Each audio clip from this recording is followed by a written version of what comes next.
Mrs. Allen or Miss Allen? It's Mrs. still. Mrs. Okay. You brought this case before the court. What's going on? Well, my husband and I have been separated for 5 months. Okay. And now I have filed for divorce. He has started seeing someone else, and I would like back pay for our son. He is 12 years old. Okay. Do you want back pay because he's seeing someone else? Well, because he is supporting somebody else. He's no longer in our home. Okay. And I would like to have back pay and start paying child support for our son. But he is living with me. Okay. She stood before the judge with quiet strength. 5 months had passed since the separation, yet she still carried the name of a wife, Mrs. Eve. Her voice did not tremble, though her life had been shaken to its core. The man she had once trusted now lived with another woman, leaving behind not only his vows but also his 12-year-old son. Today was not just about child support. She wanted back pay.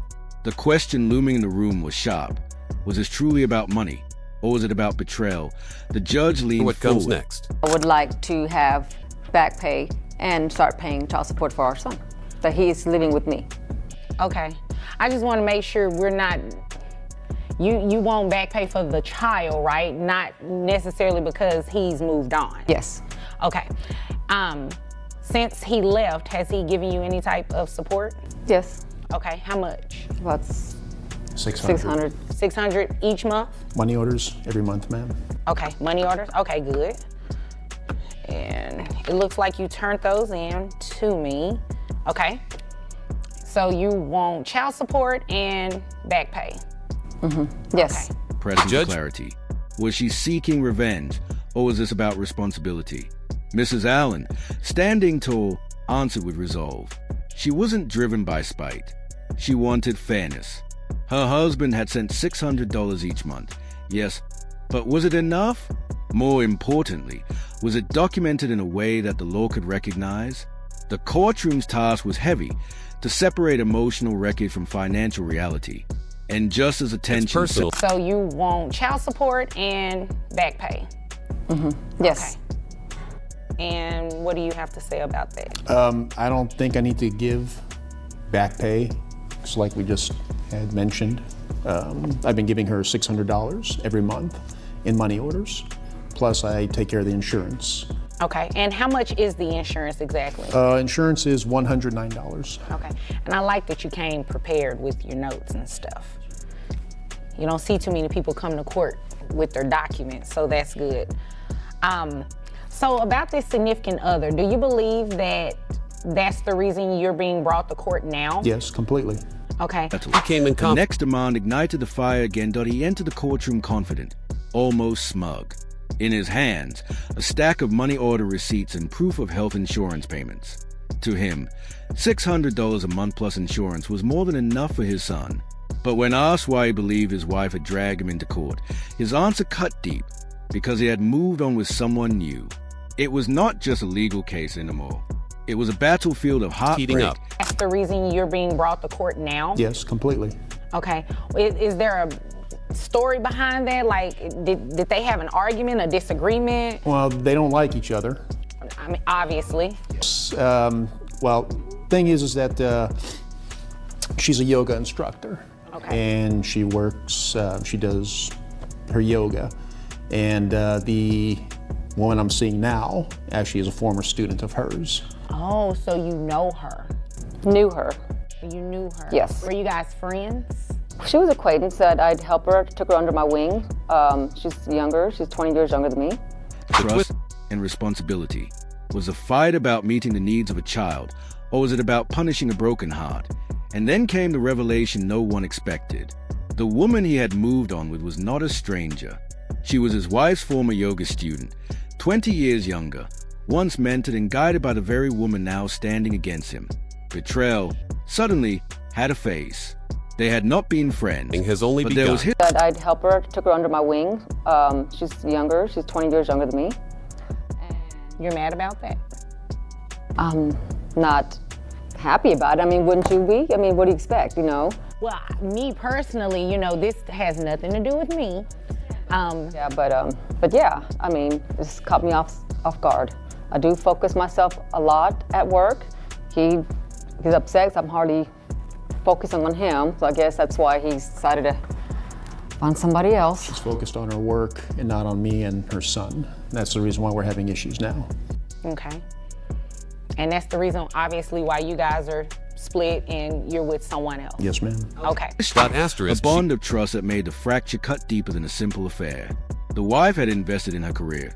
She admitted, perhaps too much. She had not imagined that prioritizing work would cost her marriage. He, in turn, blamed her absence and emotional distance, claiming he had felt invisible. But was that justification enough? And more urgently, Shocking tape. And that's the reason, obviously, why you guys are split and you're with someone else. Yes, ma'am. Okay. Based on your financial documents that you provided, it looks like you own an accounting firm. You make about $85,000 a year? Correct. Okay. And health insurance, you said, who covers that? I do. How much is that? $109 a month. Okay. So what we are going to do is calculate your child support. And the way that it works is whatever the calculation comes out to, if there is a difference, then the back pay would be, what you've already paid would be a credit towards that. When a child's well-being hung in the balance, the judge steered the conversation back to numbers. His income was not small. $85,000 a year suggested financial stability. But stability alone did not answer the critical question. Was $600 a month enough to cover a child's needs? His record showed consistency, insurance included. Yet the math had to be done, and the numbers would speak louder than his confidence. Changing total. Then the back pay would be, what you've already paid would be a credit towards that. So you wouldn't necessarily get the full amount of what the back pay should be. And you shouldn't expect it because he has proof that he's giving you money and you actually agreed that he's been giving you money. So based on your $85,000 a year, I have your gross at $6,974. Net comes out to $5,493.29. And I gave you credit for your medical, the 109 that you carry for the child, and that's for the child only, correct? Yes, ma'am. Okay, I get. Step by step, the court dissected his finances. Net income, deductions, specific medical expenses. Nothing was left out. And then the calculation came. Despite his documented payments, the reality was unavoidable. A gap existed. The amount owed was larger than either had anticipated. But the outcome would not give either side. The 109 that you carry for the child, and that's for the child only, correct? Yes, ma'am. Okay, I gave you credit for that. So that brings your child support obligation, well, not the full amount, but it's $1,098.60, okay? $1,098.60. And when you multiply that by 5 months, back pay comes out to $5,493, giving you credit for what you've paid. You said $600? Yes. Okay, so $600 times 5 for the past 5 months would be $3,000. That's what you get a credit for. With every dollar... She would not get everything she asked for, but he would not walk away untouched either. The judge's words hit like a gavel strike. The figure revealed was $5,493 in back pay. His face shifted, disbelief flickering as quickly as the number was read aloud. Yet, credit was due. He had already paid $3,000, reducing the balance to $2,493. Times 5 for the past 5 months would be $3,000. That's what you get a credit for. So when you apply the credit to the $5,493, it comes out to $2,493 that's remaining for back pay. So the way that we kind of make sure you pay that over time, you want to cover the interest on the amount each month. Okay. So you can do about $149 would be interest if you do like 6% interest every month, which is what the state is entitled to. So about $150 a month would cover the interest, and you would add that to the monthly child support obligations. The court didn't It was not the crushing blow she had hoped for, nor the escape he had expected. Both left court in a middle ground. Fair, but not flawless. But the court was not finished. The back pay would not sit idle. Interest was added, 6% on top. That meant an additional $150 each month, stacked alongside regular child support. His $600 routine would no longer suffice.